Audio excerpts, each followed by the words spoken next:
Welcome to tax master class. I am advocate Anthony Williams और आप देख रहे हैं tax master class part 3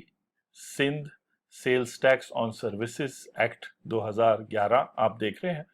tax master class में हमारी कोशिश ये है कि अगर आप बिजनेस पर्सन हैं या आप टैक्स प्रोफेशनल हैं या आप स्टूडेंट हैं चार्टर्ड अकाउंटेंसी के, लॉ के और इस तरह की फील्ड फाइनेंस की, तो आपको एक बेसिक आइडिया हो जाए ये वीडियोस देख के कि जो सर्विस टैक्स है जो प्रोविंसेस लगा सकती हैं। तो सिंध प्रोविंस में जो सर्विस टैक्स है उसका स्ट्रक्चर क्या है और आया कोई भी बिजनेस जो है उसको सिंध रेवेन्यू बोर्ड के साथ रजिस्टर होना चाहिए कि नहीं। जो अथॉरिटी है जो सिंध का sales tax on services levy भी करती है और कलेक्ट भी करती है, उसके अलावा और भी उनके फंक्शंस हैं। तो पार्ट 1 और पार्ट 2 में हमने जो है बात की थी स्टार्टअप्स के हवाले से और बात हो रही थी कि आया वो कवर्ड है इस लॉ के तहत। तो हमने देखा था कि कैब एग्रीगेटर जो सर्विस है, यानी जैसे Uber, Careem, B for you, cabs जो है ये सर्विसेज कवर्ड है। तो ये जब अपने क्लाइंट्स को चार्ज करेंगे तो ये परसेंटेज चार्ज। आज हम जनरल क्वेश्चन पूछेंगे कि अगर आप सिंध में सर्विसेज प्रोवाइड करते हैं, और अगर सिंध में सर्विसेज प्रोवाइड करने का मतलब ये है कि चाहे आप किसी और प्रोविंस, पंजाब, केपी, बलूचिस्तान या इस्लामाबाद कैपिटल टेरिटरी में आपका रजिस्टर्ड ऑफिस है और आपके क्लाइंट सिंध में हैं और आप सर्विसेज प्रोवाइड करते हैं, या आपका रजिस्टर्ड ऑफिस भी सिंध में है और आप सर्विसेज भी सिंध में प्रोवाइड कर रहे हैं, तो आया आपको इस कानून के तहत रजिस्टर होना चाहिए कि नहीं। तो इसका एक क्लियर आंसर ये है कि सर्विसेज तो बड़ी क्लियर होती हैं कि जो गुड्स से डिफरेंट होती हैं, यानी सर्विसेज में बहुत सारे लोग आ जाते हैं लेकिन मेनली लेबर इंटेंसिव काम जो होता है वो सर्विसेज कहलाता है। जैसे बार्बर है जो बाल आपके काटता है, अकाउंटेंट है, इसी तरह जो है और भी लोग हैं जो सर्विस प्रोवाइड करते हैं, एडवर्टाइजिंग एजेंट वगैरह, और इन पर हमने पार्ट 1 और पार्ट 2 में बात की थी। जो सबसे इंपॉर्टेंट चीज़ है और उस डेफिनेशन की तरफ मैं जा रहा हूँ वो है टैक्सेबल सर्विसेज। अगर आप टैक्सेबल सर्विसेज प्रोवाइड कर रहे हैं तो तब आपको इस कानून के तहत रजिस्टर होना चाहिए। और पार्ट 4 में हम देखेंगे कि रजिस्ट्रेशन का रूल्स और लॉ क्या कहते हैं, कैसे रजिस्टर होना है और रजिस्टर होने के बाद क्या। ये जो मैंने बात की थी कैब एग्रीगेटर, तो ये जो डिफरेंट डेफिनेशंस यहाँ दी हुई हैं, कॉल सेंटर है, कार मेंटेनेंस, इन सब का मकसद ये है कि आपको क्लियरली पता चले कि इस कानून में जब किसी सर्विस प्रोवाइडर का जिक्र है तो वो सर्विस प्रोवाइडर की कौन कौन सी सर्विसेज हैं जिनका जिक्र है। कोरियर सर्विस है, क्रेडिट है, क्योंकि कभी कभार कंफ्यूजन होती है कि जो चीज़ आप जो काम आप कर रहे हैं वो सर्विस है कि नहीं। तो अगर वो कंफ्यूजन क्लियर हो जाए कि आप सर्विस प्रोवाइड कर रहे हैं, ठीक है जी, जैसे इवेंट मैनेजमेंट सर्विस, तो नेक्स्ट सवाल जो पूछना है वो ये कि ये सर्विसेज टैक्सेबल सर्विसेज हैं, जिसका मतलब ये है कि इन सर्विसेज पर आपको सिंध में प्रोवाइड करते हुए क्लाइंट से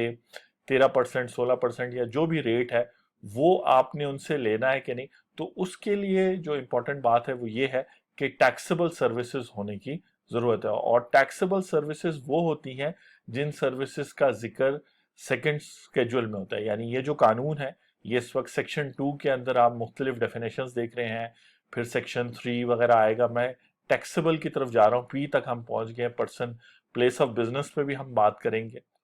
तो जो सर्विसेज टैक्सेबल सर्विसेज होती हैं उन्हीं वो लोग जो टैक्सेबल सर्विसेज प्रोवाइड कर रहे हैं उन्हीं को रजिस्टर होने की जरूरत है। और टैक्सेबल सर्विसेज की डेफिनेशन क्या है, तो सेक्शन नंबर 2 में ये जो मुख्तलिफ rent a car, renting of immovable property, अब ये सब डेफिनेशंस जो दी हैं ये आपको अलर्ट करने के लिए दी हैं। लेकिन आज अगर आप ये वीडियो देख रहे हैं part 3 Sindh sales tax on services, तो आपको एग्जैक्टली पता चल जाएगा, रेजिडेंट भी बड़ी इंपॉर्टेंट डेफिनेशन, आपको एग्जैक्टली पता चल जाएगा कि आपने सिंध में रजिस्टर होना है कि नहीं सिंध रेवेन्यू बोर्ड के साथ। देखें, services means which is not goods and shall include but not limited to service listed in first schedule। First schedule भी है जहां पे सर्विसेज लिस्टेड है, लेकिन टैक्सेबल सर्विसेज वो होती है, मतलब सर्विस तो कोई भी हो सकती है लेकिन वो सर्विसेज जहां पर आपको ऐसी इनवॉइस इशू करनी है जिस पे आपको फिर सिंध रेवेन्यू बोर्ड को वो पैसे कलेक्ट करके देने हैं गम, तो वो जो है ना टैक्सेबल सर्विसेज हैं। और एस के बाद टी आता है, तो अब हम देख लेते हैं। तो टैक्सेबल सर्विसेज आपका स्टार्टिंग पॉइंट है और किसी भी कंसल्टेंट जिससे आप मशवरा करेंगे उससे पूछेंगे कि यार मैं टैक्सेबल सर्विसेज में फॉल करता हूं कि नहीं। बेशक मैं फॉल तो कर रहा हूं। कहता है taxable services shall have the meaning given under section 3। तो जो सेक्शन 2 ये है, और सेक्शन 3 में जो टैक्सेबल सर्विसेज की मीनिंग दिया गया है वो ही टैक्सेबल सर्विस। तो अगर आप सर्विस प्रोवाइडर सिंध में हैं भी, या पंजाब या केपी में रहते हुए अगर आप सिंध में क्लाइंट्स रखते भी हैं, तब भी जरूरी नहीं है कि आपने सर्विस टैक्स पे करना है, यानी Sindh sales tax on services, बल्कि जो taxable services listed in second schedule है, जो आज भी हम वीडियो में देखेंगे और पार्ट 4 में भी देखेंगे, और विच इज प्रोवाइडेड, एक तो सेकंड स्केड्यूल में जो लिस्ट अभी हम देखेंगे एग्जैक्ट बिजनेसेस की जिनको रजिस्टर होना है, जिनकी सर्विसेज मेंशन्ड है सेकंड स्केड्यूल में, उनको, और वो प्रोवाइड हो रही है registered person and registered office और place of business in Sindh, यानी वो सिंध से प्रोवाइड हो रही है, या in the course of economic activity start और एंड ऑफ बिजनेस। तो बेसिकली वो ये कह रहा है कि एक रजिस्टर्ड पर्सन अपने रजिस्टर्ड ऑफिस से या प्लेस ऑफ बिजनेस सिंध से जब ये सर्विसेज प्रोवाइड करेगा तो ये टैक्सेबल सर्विसेज हो जाएंगे। इसका ये मतलब है कि अगर आपका आप रजिस्टर्ड पर्सन नहीं है सिंध में, या आपका रजिस्टर्ड ऑफिस नहीं है, या आपका प्लेस ऑफ बिजनेस नहीं है, तब भी सेकंड शेड्यूल के अंदर जो आप सर्विसेज प्रोवाइड कर रहे हैं वो कम से कम इस प्रोविंस के हद तक टैक्सेबल सर्विसेज में नहीं आएंगे। तो सबसे क्रिटिकल ये डेफिनेशन है, और इसका ये जो पार्ट सेकंड शेड्यूल का वर्ड, रजिस्टर्ड पर्सन का, रजिस्टर्ड ऑफिस का और प्लेस ऑफ बिजनेस का, ये वो टेक्निकल वर्ड्स हैं जो ऑब्वियसली इस वीडियो में या किसी भी टैक्स दोस्ती की वीडियो में हम एक्सप्लेन इसलिए नहीं कर सकते क्योंकि ये आपके फैक्ट्स ऑफ द केस या आपके फैक्ट्स पे डिपेंड करेंगे कि आप किस किस्म का बिजनेस कर रहे हैं, कहाँ से कर रहे हैं। अच्छा, इसमें एक बात कर दूं, जो क्वेश्चन पूछा गया जिसलिए ये वीडियोस भी बनी है, कि अगर आपकी वेबसाइट है और वो सिंध में एक्सेसिबल है, सिंध के लोग उस वेबसाइट को एक्सेस कर सकते हैं, तो फिर आपका प्लेस ऑफ बिजनेस सिंध में है, और फिर आपको ये देखना होगा कि आया मुझे रजिस्टर होना है कि नहीं। आज जो वीडियो है उसमें हम सिर्फ ये बात करेंगे कि जो सेकंड स्केड्यूल है उसमें वो कौन सी जो सर्विसेज मेंशन्ड है जिन्होंने रजिस्टर होना है, और अगर वो रजिस्टर नहीं होंगे तो वो liable to be registered considered होंगे, यानी वो अनरजिस्टर्ड पर्सन कंसिडर होंगे। और चूंकि हमने प्रीवियस पार्ट्स में बताया था कि पिछले 8 सालों का नोटिस आपको सिंध रेवेन्यू बोर्ड भेज सकती है कि आप अनरजिस्टर्ड रहे पिछले 8 सालों से, 8 सालों तक का भेज सकती है। तो सपोज करें आप 5 साल से ये सर्विस प्रोवाइड कर रहे हैं, वो सर्विसेज क्या है, एक तो देखें सेकंड स्केड्यूल ये है, टैक्सेबल सर्विसेज ये है, सेक्शन 3 बताता है कि ये सर्विसेज कौन सी है, और सेक्शन 8 में एग्जाम्शन है गालबन, और कुछ और जनरल उन्होंने बातें की है। तो अभी हमने सिर्फ इस वीडियो में रिमेनिंग थोड़े से टाइम में ये देखें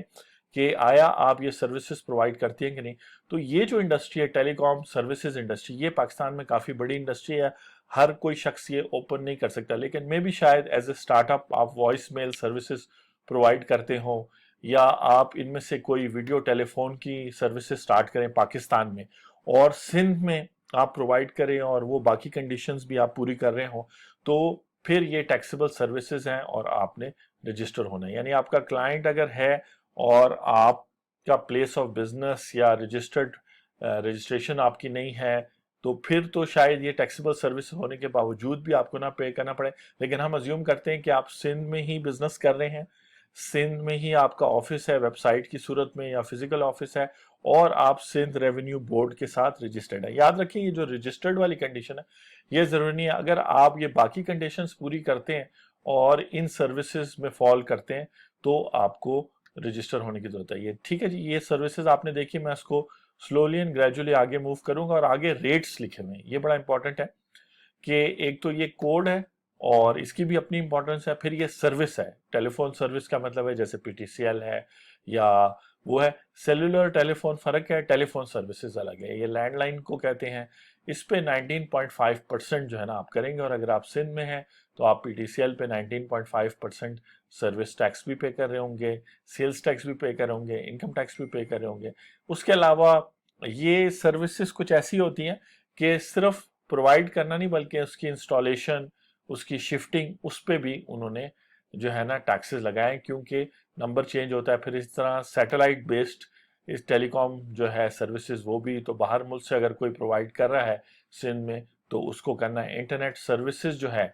वो है, तो अगर आप इंटरनेट सर्विस प्रोवाइडर हैं तो लाजमन और आपका रजिस्टर्ड ऑफिस सिंध में है, क्योंकि आपने पेमेंट्स भी चूंकि लेनी है। मेन बात ये होती है कि अगर आपका कस्टमर है और आपने पेमेंट्स भी लेनी है वहां पे, और सर्विसेज चूंकि लेबर इंटेंसिव होते हैं, तो आपने ऐसी आपकी सर्विस है कि आपने वहीं पे उनको प्रोवाइड करनी है। तो ये सब चीज़ें जो है मैटर करती है। तो ये आपके साथ फिर अलग से वीडियो में नीचे नंबर्स दिए हैं, व्हाट्सएप पे आप रब्ता करके हमारे साथ कंसल्टिंग सेशन रख सकते हैं। उसमें फिर हमें क्लियर उस पोजीशन में पहुंचेंगे कि आया आपकी सर्विसेज टैक्सेबल सर्विसेज है, आया आप सिंध में फॉल करते हैं कि नहीं, रजिस्टर्ड ऑफिस है आपका वहाँ, रजिस्टर्ड है। ये सब सर्विसेज आप देख सकते हैं जो एक तरह से सेल्फ एक्सप्लेनेटरी इस तरह है कि नॉर्मली बड़े बिजनेसेस ये काम करते हैं, और ये सब मोबीलिंक, टेलीनॉर, ये सब लोग रजिस्टर्ड हैं। ऑडियो टेक्स्ट सर्विसेज अगर आप प्रोवाइड कर रहे हैं, या ये मुख्तलिफ पेजिंग सर्विसेज जो आप खैर यूज़ नहीं होती, तो आप देखिए पूरा सेक्टर और उसकी सर्विसेज वो है। और ऐसी टेलीकॉम सर्विसेज जो ऊपर मेंशन नहीं है वो भी फॉल करती है जो। तो इस तरह की जो वर्डिंग है कानून की, ये बड़ी परेशान कुन इस तरह है, क्योंकि टैक्स लॉ में बेसिकली जब टैक्स लगाना होता है किसी पर तो बहुत क्लैरिटी से होता है। अब ये burglar and security alarm services, ये बहुत क्लियर एक सर्विस है जो वो लोग प्रोवाइड करते हैं जो सिक्योरिटी सर्विसेज या तो खुद प्रोवाइड करती हैं या फिर उन किसी के साथ मिलके प्रोवाइड करती हैं। तो इस पे तो टैक्स ठीक है, ये अदर्स कवर्ड और ये जो आखिरी दो है तो इस पे चैलेंज किया जा सकता है। इस पे जो है ना फिर आप मुख्तलिफ वकील इसमें पॉइंट्स निकाल सकते हैं, अकाउंटेंट्स पॉइंट्स निकाल सकते हैं। आगे चलते हैं जी, सर्विस प्रोवाइडेड, और सेकंड स्केड्यूल को हम पार्ट 4 में भी कंटिन्यू करेंगे क्योंकि मैं चाहता हूं कि इस पे बात होती रहे। अब जो ये सर्विस प्रोवाइडेड और रेंडर्ड बाय होटल्स है, मोटेल्स है। होटल और मोटेल में ये फर्क है कि मोटेल्स जो हैं वो एक आम सी जगह होती है, होटल जरा प्रॉपरली 1 स्टार 2 स्टार इस तरह होता है। गेस्ट हाउसेज होते हैं, restaurants, marriage hall, lawns, clubs, caterers. अब ये जनरल कैटेगरी और उसके अंदर फिर स्पेसिफाई किया गया है और रेट्स आगे बताए गए हैं कि 13%, यानी जब होटल ने जो भी सर्विस प्रोवाइड करनी है या मोटल्स ने या गेस्ट हाउस ने, उन्होंने जब इनवॉइस करनी है क्लाइंट को तो उस पर 13% करना है। और अगर आप एक ऐसे होटल हैं या मोटेल हैं जो है रजिस्टर्ड नहीं है, तो आप एज अनरजिस्टर्ड पर्सन ये 13% फिर आपको आपने अपनी जितनी भी सेल्स अपने सर्विस टैक्स अपनी इनकम टैक्स रिटर्न में डिक्लेयर की होगी सालाना एनुअल, तो उसके बेस पर उस वहां से वो फिगर्स लेके आपकी सेल्स की फिगर्स लेके उस पर 13% लगा देंगे, प्लस 13% के अलावा एक एडिशनल 13% और पेनल्टीज, तो कोई 30% आप पर लगा देंगे। तो अगर आपने 1 लाख की सेल शो की है, जो ऑब्वियसली साल की नहीं की होगी, आपने कम से कम 10 लाख की शो की होगी, तो उस पर 30 लाख रुपए Sindh sales tax on services के मद में वो बना के आपको नोटिस भेज देंगे। और ये 1 साल का नोटिस है, अगर इसको मल्टीप्लाई करेंगे तो वो 8 साल पीछे तक भेज सकते हैं। तो जरूरी है